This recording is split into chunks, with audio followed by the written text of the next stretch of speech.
Hi everyone. So this is a very short insight for all who want to make their career in futures and options. तो दो तीन चीज़ों का ध्यान रखना, ये आपको बहुत बेनिफिट करेगा.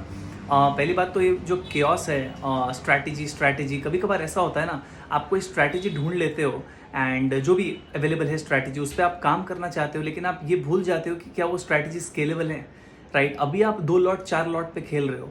सो आप अगर अज्यूम कर रहे हो कि आप पूरा लाइफ 2 लॉट 4 लॉट पे खेल रहे हो तो बात अलग है, लेकिन ऐसा तो होना नहीं है. फ्यूचर में जैसा जैसा आप अपना कैपिटल बेस को बढ़ाओगे, ऑब्वियसली आप साइज, क्वांटिटी, एक्सपोजर बढ़ाओगे, तो आप देखना यू विल फाइंड कि कोई स्ट्रैटेजी 2 लॉट पे सही से काम कर रहा है, लेकिन उसको 10 लॉट कर दिया ना, वो खराब परफॉर्म कर रहा है.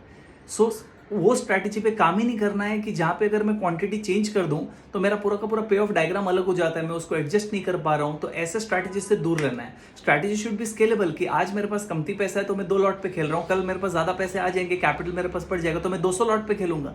राइट, लेकिन मेरा स्ट्रैटेजी का स्ट्रक्चर सेम रहेगा, मेरा एडजस्टमेंट्स का तरीका सेम रहेगा. तो सबसे पहली बात, वो strategy should be scalable.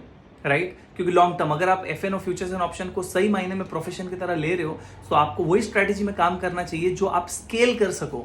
10 lot, 100 lot, 200 lot. Second important, देखो कोई भी स्ट्रैटेजी परफेक्ट नहीं है. आप अगर कोई स्ट्रैटेजी ढूंढते हो एंड उसके बेसिस पे पैसा लगाते हो अपना, तो सबसे पहली बात, you should be able to customise it, tweak that strategy.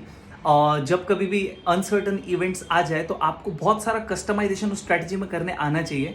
और वरना तो आप क्या करोगे, स्ट्रैटेजी में पैसा लगा दोगे और आप सोचोगे कि यार स्ट्रैटेजी ऐसे ही वर्क करेगा, तो ऐसा कोई वर्क नहीं करेगा. हाँ, एंटर करते वक्त यू डिप्लॉय मनी एंड उसके बाद बहुत सारा कोई लेग्स को निकालना, कोई लेग्स को फिर से ऐड करना, प्लस माइनस वो ट्विकिंग्स होना चाहिए उस स्ट्रैटेजी में. So customization should be there.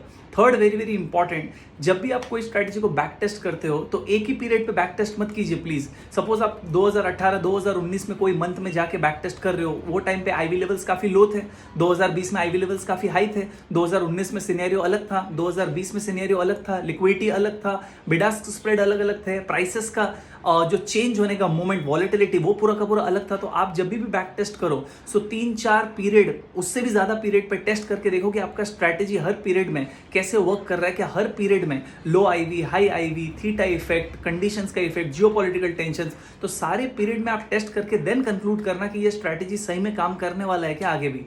वरना you will end up suffering data mining bias और डेटा स्नूपिंग बायस. ठीक है, कि एक पीरियड में काम कर रहा है और दूसरे पीरियड में काम नहीं कर रहा है. तो 3 इंपॉर्टेंट चीज, 1, that strategy should be scalable quantity wise. Second, you should be able to customise, tweak your trades, जिसको हम एडजस्टमेंट करना कहते हैं, एंड उसके लिए तो बहुत ही आपको एक्सपीरियंस एंड बहुत ज्यादा टाइम स्पेंड करना पड़ेगा इन बैक टेस्टिंग. थर्ड, जब भी आप बैक टेस्ट कर रहे हो तो सारा पीरियड्स को कवर करना. व्हेन आई से सारा पीरियड, सारे कंडीशंस को, high IV, low IV, different conditions, different liquidity का scenarios, different bid ask spread, and then conclude करना कि ये स्ट्रैटेजी में पैसा लगाया जा सकता है कि नहीं. So this was a very short insight from my end regarding FNO trading. Hope it will help you. Thank you.